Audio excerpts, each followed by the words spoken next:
Léon est né avec une maladie rare, l'agénésie, ou plutôt simplement appelée une malformation des membres de la main, qui atteint chaque année entre 80 et 100 enfants naissant en France. Chez lui, elle se manifeste par l'absence de 4 doigts.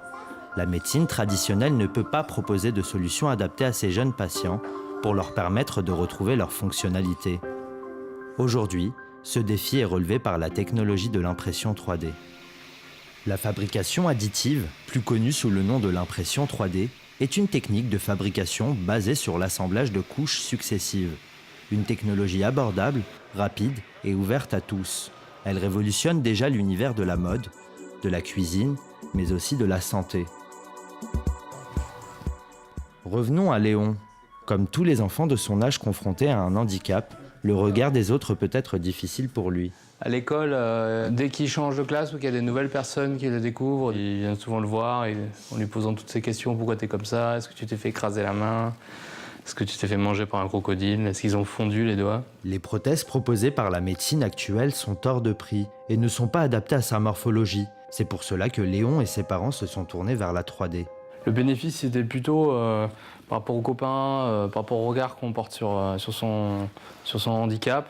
Où d'un coup, il est arrivé avec cette main et tous les enfants, ils avaient envie d'avoir la même. Léon, ça se passe bien avec tes camarades? Des fois, ils t'embêtent? Oui. Ouais? Oui. Tu leur réponds quoi? Je suis née comme ça. Que t'es né comme ça. Et c'est grâce à Thierry Okidam que Léon a pu bénéficier de sa prothèse imprimée en 3D, parfaitement adaptée à la morphologie de sa main. Voilà, on est parti de la version complète de la paume, et ensuite dans laquelle j'ai été enlever le pouce et l'index pour laisser la place au pouce de Léon et lui donner la possibilité d'avoir une vraie pince avec l'appareil. Une prothèse qu'il a lui-même construite chez lui. Donc voilà une imprimante 3D. C'est littéralement un crayon à plastique fondu, ce truc-là. Hein. Donc ça va dessiner une forme, puis toute la tête va remonter un tout petit peu, redessiner une deuxième couche, et ainsi de suite, jusqu'à fabriquer une pièce complète. Donc on va pouvoir fabriquer des objets au moment où l'utilisateur en a besoin, à proximité immédiate de cet utilisateur.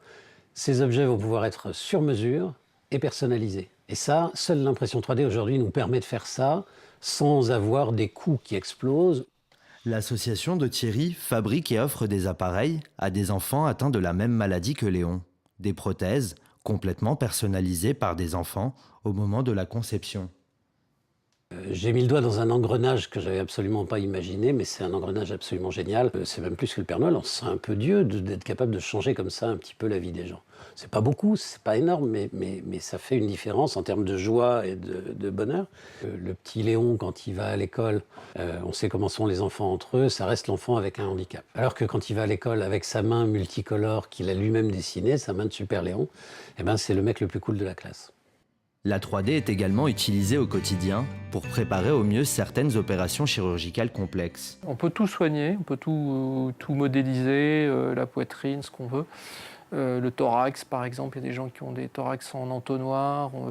Tout peut être fait. Mais c'est vrai que le domaine le plus complexe de la chirurgie réparatrice et celui où les gens ont le plus d'exigences, c'est la face. Parce que la face, c'est l'identité. On ne va pas évidemment faire appel aux imprimantes 3D pour un cas qui est super simple, qu'on connaît parfaitement. Mais dès qu'il y a une difficulté, nos internes apprennent à utiliser ces imprimantes. Ça permet de mieux comprendre le cas. Quelquefois, il y a des cas où on ne les comprend pas, ils sont compliqués. En ayant le modèle dans les mains, quelquefois, on comprend mieux certaines choses. On a simulé l'opération sur ces modèles. Et ça a eu, donc d'une part, c'était très utile pour l'opération. Ça a aussi été très utile pour l'interne qui m'a aidé à faire ça, l'étudiant. Ça lui a permis de comprendre les enjeux de l'opération. Des chercheurs lyonnais sont allés encore plus loin. Ces bio-ingénieurs travaillent sur la médecine de demain. L'impression de cellules, de tissus, autrement dit l'impression du vivant.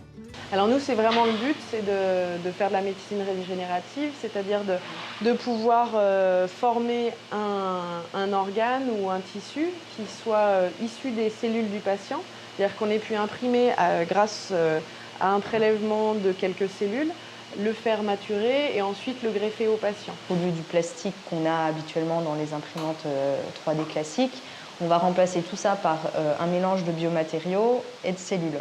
Donc on va avoir un espèce de gel où les cellules vont être dedans de manière assez homogène. Et l'impression 3D va nous permettre d'avoir des formes qui s'adaptent réellement à chaque patient, à chaque greffe, et une biocompatibilité qu'on espère la plus optimale possible.